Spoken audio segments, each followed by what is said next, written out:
21 وہ یونیورسٹی آج کافی دیر سے آئی تھی۔ جب وہ نظر کلاس میں انٹر ہوئی تو حسبِ عادت اس کی نظر سامنے سیٹ پر گئی جہاں شاہز بیٹھا کرتا تھا، مگر اسے بالکل بھی یقین نہ تھا کہ شاہز آج بھی یہاں آ جائے گا۔ وہ اپنی کتابوں میں سر جھکائے پڑھنے میں مصروف تھا۔ ان کے بیچ اتنا تو صحیح ہو ہی چکا تھا کہ وہ اب اس سے بات کر لے، مگر وہ بنا کچھ کہے اس کے پیچھے والی سیٹ پر جا بیٹھی کیونکہ تمام سیٹ فکس تھیں۔ بس شاہز کی سیٹ اور اس کے پیچھے والی سیٹ پر ایک بندے کی جگہ باقی تھی۔ شاہز اسے اپنے پیچھے بیٹھتا دیکھ کر اس کی طرف متوجہ ہوا۔ اسے اپنی طرف متوجہ پا کر حریم نے اس سے اس کے والد کی طبیعت پوچھی، جس پر وہ بہتری ظاہر کرنے لگا۔ اگر ان کی طبیعت خراب تھی تو آج نہ آتے یونی۔ حریم کی بات پر وہ دوبارہ پلٹ کر پیچھے دیکھنے لگا۔ میری سسٹر واپس آ رہی ہیں، اس لیے میں یونیورسٹی آ گیا ہوں، اور اب بابا کی طبیعت ٹھیک ہے، انہیں میڈیسن دے کے سلایا ہے۔ شاہز کی بات پر اس نے اس بات میں سر ہلایا، پھر وہ واپس آ کے رک کر کے بیٹھ گیا۔ ابھی کچھ ہی دیر ہوئی تھی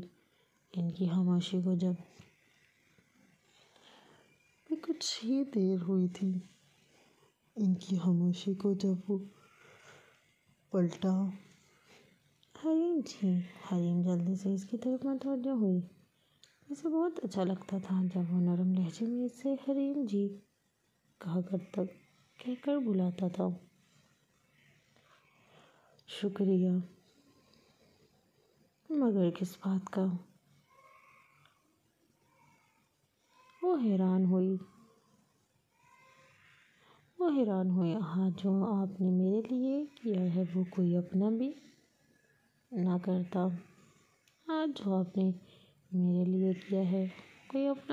کرتا۔ وہ ناسمجھی سے اسے دیکھنے لگی۔ وہ سمجھ چکا تھا وہ اس کی بات سمجھنے سے قاصر تھے۔ مطلب کل رات سے آج صبح تک آپ میرے ساتھ ہاسپٹل میں رہی تھی۔ آپ نے اپنا خیال کیے بنا میرا ساتھ دیا تھا۔ میرے بابا آپ کی بہت تعریف کر رہے تھے، ورنہ وہ خلاف ہیں کسی سے دوستی کرنے کے۔ وہ آخری الفاظوں میں مسکرایا تھا، جس پر حریم اس کی مسکراہٹ دیکھتے ہوئے نہ چاہتے ہوئے مسکرائی تھی۔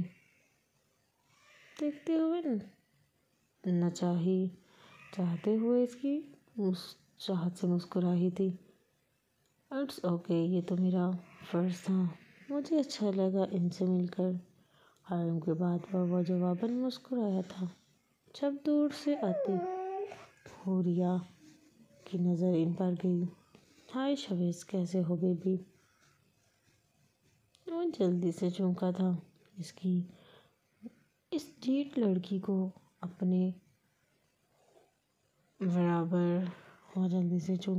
اس ڈھیٹ لڑکی کو اپنے برابر بیٹھا دیکھ کر اسے شدید غصہ آیا تھا۔ آپ یہاں نہیں بیٹھ سکتیں۔ شاہز کی بات پر وہ عجیب طرح سے ہنسنے لگی۔ وہ کتنا مذاق کرو گے بیبی، اور بتاؤ کیا چل رہا ہے آج کل؟ آج کیا سنا ہے؟ پیپرز آ رہے ہیں، ہماری تیاری شیاری ہے بھی یا نہیں، بس عشق معشوقیوں میں لگے رہنا ہے۔ پیپرز آ رہے ہیں، ہماری تیاری شیاری ہے بھی یا نہیں، بس عشق معشوقیوں میں لگے رہنا ہے، وہ اپنی معزز اسٹائل میں کہتی ہوئی اس کی کتابوں کو چھڑانے لگی، جبکہ حریم بڑی مشکلوں سے خود کو قابو کیے بیٹھی تھی۔ آپ کیا کہہ رہی ہیں؟ اور پلیز میری بکس کو ادھر ادھر نہ کریں۔ اور معصومیت سے کہتا ہوں، اس وقت ایک چھوٹا بچہ لگ رہا تھا، جبکہ حریم نے مٹھیاں بھینجی تھیں۔ ہائے ڈارلنگ، میں کیا کہہ رہی تھی کہ جب تک ایگزامز نہیں ہو جاتے ڈیٹ پر چلیں۔ اس کے کہنے کی دیر تھی جب حریم ایک جھٹکے سے اپنی جگہ سے اٹھ کر اپنا بیگ ٹانگے وہاں سے چلی گئی۔ شاہز سمجھ چکا تھا اسے بہت برا لگا ہوگا۔ ہے کدھر دیکھ رہے ہو؟ میں تو ادھر ہوں۔ وہ اسے جاتا ہوا دیکھ رہا تھا جب حوریہ نے اپنے لمبے نیل پالش سے ملبوس انگلیوں سے اس کی آنکھوں کے سامنے جھٹکی بجائی۔ وہ چونکا اٹھے ادھر سے فاسٹ۔ شاویز کو واقعی بہت غصہ آ رہا تھا۔ اس نے اس کا بیگ اٹھا کر پیچھے سیٹ پر رکھا۔ ارے ہیرو، جا رہی ہوں نا۔ ایسا بھی کیا غصہ کہ بیگ ہی اٹھا کر پلٹ دیا۔ وہ نخرے دکھاتی ہوئی وہاں سے اٹھ کر پیچھے گئی۔ شکر کرو لڑکی صرف بیگ ہی پلٹا ہے، اگر زیادہ کچھ کرتی تو تمہیں بھی پیٹ کر رکھ دیتا۔ وہ دل ہی دل میں کہتا ہوا اپنی سیٹ کو گیر کر بیٹھ گیا، جبکہ اسے اب حریم کی فکر تھی۔ میں جا رہا ہوں یہاں سے، وہ محض نوٹ کرتا ہوا اسے گھبرانے پر مجبور کر گیا تھا۔ وہ بے یقینی سے اس کی آواز سنتی ہوئی وہیں فرش پر جا بیٹھی۔ اس نے ایک بھی منٹ ضائع کیے بنا اسے کال لگائی۔ دریز، ہاں آئزل بولو۔ دریز، تم کدھر جا رہے ہو؟ اس کی آواز سن کر وہ حیران ہوا تھا کہ وہ واقعی اس قدر اداس تھی۔ آئزل دیکھو، اب تمہارے پیپرز بھی ختم ہو چکے ہیں اور میری دوستی کی پڑھائی بھی مکمل ہو چکی ہے، تو اب ہم دوسرے شہر جانا چاہتے ہیں۔ دریز نے اسے سنجیدگی سے کہا، جبکہ اس کا تو حال بے حال تھا۔ تم کہاں ہو ابھی کہ ابھی جا رہے ہو؟ نہیں، میں شام تک جاؤں گا، ابھی تو گھر پر ہوں۔ تم کہاں ہو ابھی؟ کیا ابھی جا رہے ہو؟ نہیں، میں شام تک جاؤں گا، ابھی تو گھر پر ہوں۔ وہ بے تاثر سا کہتا ہوا اس پر ایک اور پہاڑ گرا گیا۔ تم وہیں رکو، میں ابھی آتی ہوں، مجھے تم سے بات کرنی ہے۔ وہ باقاعدہ بھاگتی ہوئی وہاں سے باہر اپنی کار کے پاس چلی گئی، جبکہ حریم، جو ابھی یونیورسٹی سے آئی تھی، اسے یوں بھاگتا دیکھ کر پریشان ہوئی۔ وہ فل سپیڈ میں گاڑی دوڑاتی ہوئی اس کے گھر کی جانب جا رہی تھی۔ تقریباً کچھ ہی منٹ میں وہ اس کے گھر کے باہر کھڑی تھی۔ وہ کار سے نکل کر بھاگتی ہوئی اس کے گھر میں آئی، جہاں ہر طرف سناٹا تھا۔ دریز، کہاں ہو تم؟ دریز، وہ پورے گھر میں اسے ڈھونڈ رہی تھی۔ جب وہ سامنے والے کمرے سے چلتا ہوا اس کے پاس آیا۔ آئزل، میں یہاں ہوں۔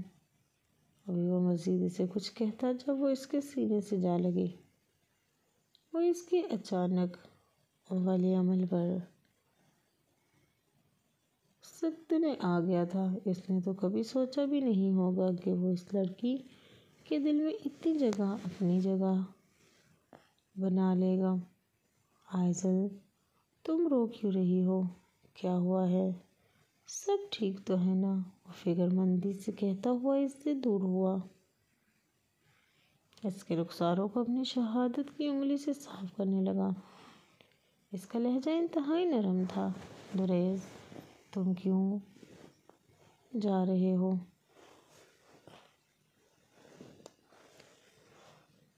تم کیوں جا رہے ہو؟ آئزل، میں نے تمہیں بتایا تو تھا میرا یہاں اب کوئی کام نہیں، تو کیا کہیں رہنے کے لیے کوئی کام ہونا ضروری ہے؟ وہ غصے سے کہتی ہوئی اسے حیران کر گئی تھی۔ آئزل، کیا ہو گیا تمہیں؟ دریز نے اسے بازوؤں سے تھاما، جس پر وہ پگھلنے لگی۔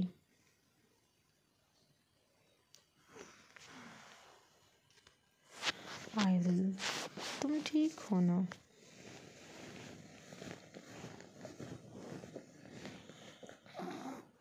دریز، مت جاؤ نا۔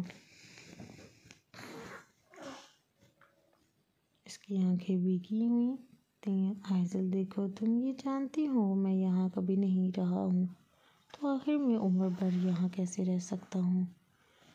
کوئی وجہ تو ہونی چاہیے کہیں رہنے کی۔ دریز کی تب بات پر وہ بڑی بے ترتیب سے آنسوؤں کو رگڑنے لگی، جبکہ دریز اس کے حسین حسن میں کھو سا گیا تھا۔ وجہ چاہیے نا تمہیں، یہاں رہنے کی وجہ چاہیے نا تمہیں، وہ کہتی ہوئی اس سے دور ہوئی، جس پر وہ اسے ناسمجھی سے دیکھنے لگا۔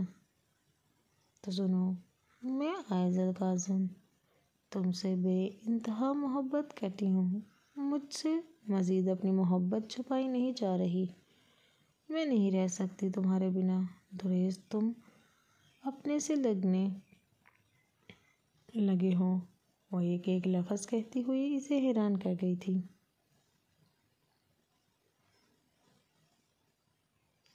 تمہارے بنا دریز تم مجھے اپنے سے لگنے لگے ہو، وہ ایک ایک لفظ کہتی ہوئی اسے حیران کر گئی تھی۔ وہ اسے کب سے دیکھا جا رہا تھا، عائض وہ شوق تھا، اس کے کچھ سمجھ نہیں آ رہا تھا، وہ کیا جواب دیتا۔ وہ بنا کچھ کہے اس سے خود میں بھیج گیا۔ وقت وہیں تھم گیا، وہ دونوں ایک دوسرے کے گلے لگے بنا کچھ کہے ایک دوسرے کو اپنی فیلنگز بتا رہے تھے۔ شاید یہیں سے ان کے ایک نئے رشتے کی شروعات لکھی گئی تھی۔ 5 بجے کا وقت تھا جب وہ لوگ شوٹ پر تھے۔ جب آتش کا موبائل رنگ ہوا، ہیلو سر جی، وہ لوگ یہاں سے نکل چکے ہیں، آپ کے منع کرنے کے باوجود وہ لڑکی اپنی ضد پوری کر چکی ہے، بتائیں آگے کیا کرنا ہے؟ حکم کریں، کہیں تو ابھی ہی انہیں راستے سے اٹھوا لوں، زیادہ دور نہیں گئے ہوں گے۔ وہ غصے سے مٹھیاں پیچھے کھڑا ہوا کال سن رہا تھا، جبکہ حاشر خانزادہ کی نظر اس پر ہی تو تھی۔ وہ کچھ بھی نہیں جانتا تھا، مگر اسے اتنا ضرور پتہ تھا کہ آتش تورانی کبھی کسی کی چھوٹی بات پر آگ بگولا نہیں ہوتا۔ یقیناً کچھ تو ایسا ہوا ہے جو غصے میں آیا تھا، اسے جانے دو۔ بٹ سر، مگر ایسا کیوں؟ میں نے کہا اسے جانے دو۔ جو حکم سر۔ میں نے کہا اسے جانے دو۔ وٹ سر، مگر ایسا کیوں؟ میں نے کہا اسے جانے دو۔ جو حکم سر، وہ کہتا ہوا اپنے غصے پر قابو پانے کے لیے سگریٹ کا سہارا لینے لگا۔ غصہ تو اسے بہت آ رہا تھا، مگر اب وہ ایسے راستے کا انتخاب کرنے والا تھا جو طویل علی کے لیے بہت کٹھن ثابت ہونے والا تھا۔ تم نے خود ہی اپنے نازک پیروں پر کلہاڑی ماری ہے طویل علی، اب جو میں تمہارے ساتھ کرنے جا رہا ہوں، وہ ساری زندگی تمہارے پیروں کی بیڑیاں بن جائیں گی۔ میں تمہارا ایسا حال کر دوں گا کہ میری اجازت کے بنا تم سانس تک نہیں لوگی۔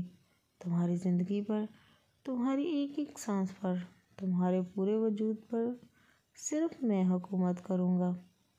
وہ زیر لب کہتا ہوا کش لگایا گیا تھا۔ آنے والا وقت یقیناً تعبیر کے لیے بہت کٹھن وقت بننے والا تھا۔ وہ آتش تورانی تھا، اس نے ہمیشہ جو چاہا تھا وہی پایا تھا۔ اب جب وہ ارادہ کر چکا تھا تو بھلا اسے روکنے والا کون تھا؟ بابا، میں نے کہہ دیا نا مجھے یہ کام مزید نہیں کرنا۔ وہ اپنا فیصلہ سناتی ہوئی افتخار صاحب کی براپٹ سے اٹھنے لگی، جس پر انہوں نے اس کا ہاتھ تھاما۔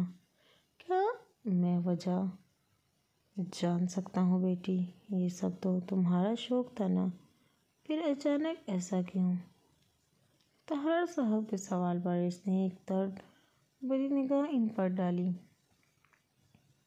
بابا جان، میرا مقصد صرف شوق پورے کرنا نہیں ہے، میں سب چھوڑ رہی ہوں۔ مجھے ان سب میں کمفرٹیبل محسوس نہیں ہوتا، مجھے ایسے کام کرنے ہی نہیں ہیں۔ اب میں واپس اپنے پرانی روٹین میں واپس آنا چاہتی ہوں۔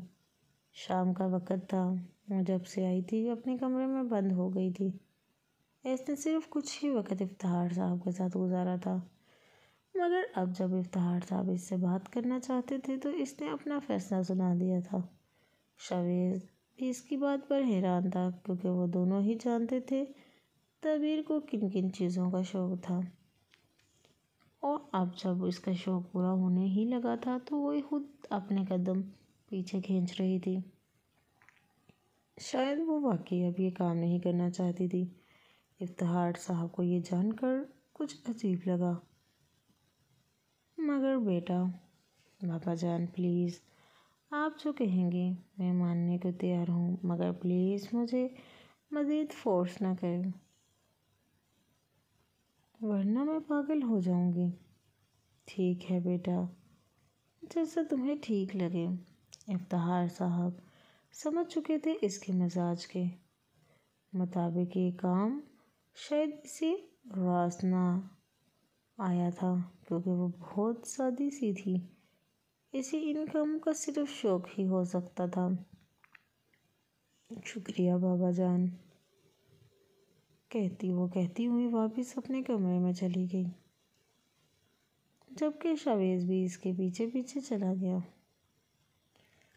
شکریہ بابا جان، وہ کہتی ہوئی واپس اپنے کمرے میں چلی گئی، جبکہ شاویز بھی اس کے پیچھے پیچھے چلا گیا۔ ابھی پلیز بتائیں نہ ہوا کیا ہے؟ شاویز، میں فی الحال کسی سے بات نہیں کرنا چاہتی۔ ابھی پلیز، شاویز پلیز جاؤ یہاں سے، وہ غصے سے چیخی تھی جس پر وہ ڈرتا ہوا وہاں سے ہی چلا گیا تھا۔ بنا کچھ کہے اپنا کمرہ لاک کر کے بیڈ پر آ لیٹی، آنسوں سے اس کی نازک رخساروں کو بھگو دیا تھا۔ اس کا ایک ایک پل ڈرتے ہوئے گزر رہا تھا۔ آتش دورانی اس کے گھر کے بارے میں سب کچھ جان چکا تھا، وہ کبھی بھی کچھ بھی کر سکتا تھا۔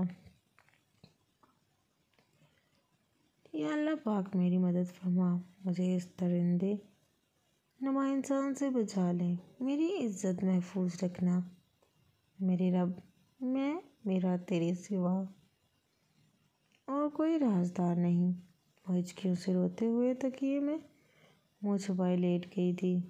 نہ جانے رات کے کس پہر اس کی آنکھ لگ گئی تھی، اسے پتہ ہی نہیں چلا تھا۔ وہ دونوں آج رات ساتھ ڈنر پر گئے تھے۔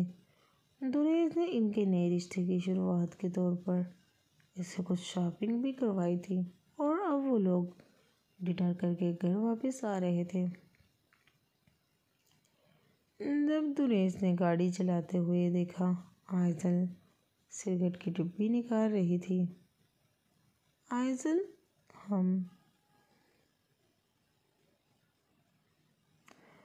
وہ سگریٹ کی ڈبی نکال رہی تھی۔ آئزل، یہ کیا سگریٹ ہے دریز بھول گئے، یا کافی دنوں سے پی نہیں تم نے؟ آئزل کی بات پر دریز نے گاڑی وہیں روڈ کے سائڈ پر روکی، جس پر وہ سوالیہ نظروں سے اسے دیکھنے لگی۔ آئزل، میرے لیے کیا کر سکتی ہو؟ کچھ بھی۔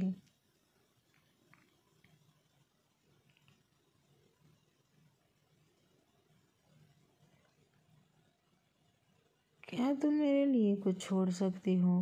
اس کے اچانک والے سوالوں پر وہ تھوڑا سا حیران تھی، تو کیا وہ اسے جانچ رہا تھا؟ آئزل نے سگریٹ کی ڈبی کو سائڈ میں رکھ کر دریز کا ہاتھ تھاما۔ میں تمہارے لیے پوری دنیا تک چھوڑ سکتی ہوں، اگر میں کہوں تو کیا تم سگریٹ چھوڑ دو گی؟ وہ حیران تھی، آخر وہ اس کی آنکھوں میں دیکھ کر کیا کہہ گیا تھا، جبکہ وہی دریز تھا نا جو اس کے ساتھ بیٹھ کر اکثر گشت لگایا کرتا تھا۔ بتاؤ آئزل۔ آئزل اس کے سوال پر گہری سانس لینے لگی۔ ٹھیک ہے، میں چھوڑ دوں گی، لیکن جو اچانک کوئی وجہ نہیں، بس میں چاہتا ہوں تم سگریٹ وغیرہ چھوڑ دو۔ دیکھو آئزل، کل کو ہمارا رشتہ کسی انجام کو پہنچے گا، ہماری بات طے ہوگی، ہمارا رشتہ ہوگا، اور پھر ہماری شادی ہوگی، اور پھر ہمارے چھوٹے چھوٹے بچے۔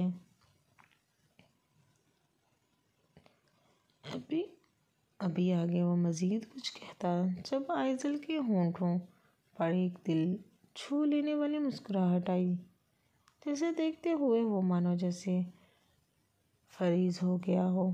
تم مسکراتی بہت اچھی ہو۔ دریس نے سر کو جاتے ہوئے یک طرفہ مسکراہٹ اچھالی، جس پر اس کی مسکراہٹ مزید گہری ہوئی۔ اور تم باتیں بہت اچھی بنا لیتے ہو، آئزل نے اس کے بالوں کو بکھارتے ہوئے کہا۔ خیر اب جب سگریٹ نہیں پی سکتی ہوں اب کیا کروں گی میں؟ آئزل نے سگریٹ کی ڈبی کو کار کی ونڈو سے باہر پھینکتے ہوئے کہا، جس پر وہ تھوڑا سوچنے لگا۔ یہ لو تم یہ کھاؤ۔ دریس نے اسے ایک چاکلیٹ نکال کر دی، جس پر وہ ہنسنے لگے۔ کیا ہوا؟ کیوں ہنس رہی ہو؟ وہ حیران ہوا۔ چاکلیٹ تو چھوٹے بچے کھاتے ہیں دریس، تمہیں پتہ نہیں ہے؟ مجھے تو یاد بھی نہیں کہ آخری بار میں نے کب کھائی تھی۔ خیر اب کھا لو، بہت یمی ہوتی ہے، وہ کہتا ہوا واپس گاڑی سٹارٹ کرنے لگا۔ کچھ ہی دیر میں وہ آئزل کے اپارٹمنٹ کے سامنے کھڑے تھے۔ دریس نے ایک نظر اسے دیکھا تو کہکا لگائے بنا نہ رہ سکا، جبکہ وہ آنکھیں چھوٹی کرتے ہوئے خود پر ہنسنے والی کو گوری سے نوازنے لگی تھی۔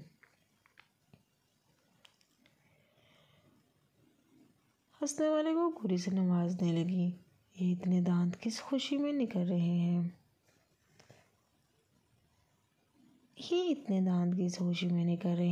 آئزل کی گورنے پر اس نے بامشکل اپنی ہنسی دبائی۔ کچھ بھی نہیں، بس ایسے ہی دریس، بتاؤ۔ اس نے دانت بیچنے پر ایک بار پھر سے اس کا کہکا نکلا۔ اس بار آئزل نے غصے سے پیچھے پڑا ایموجی کشن اس کے منہ پر دے مارا، جس پر وہ سیدھا ہوا۔ بتاؤ کیوں ہنس رہے ہو؟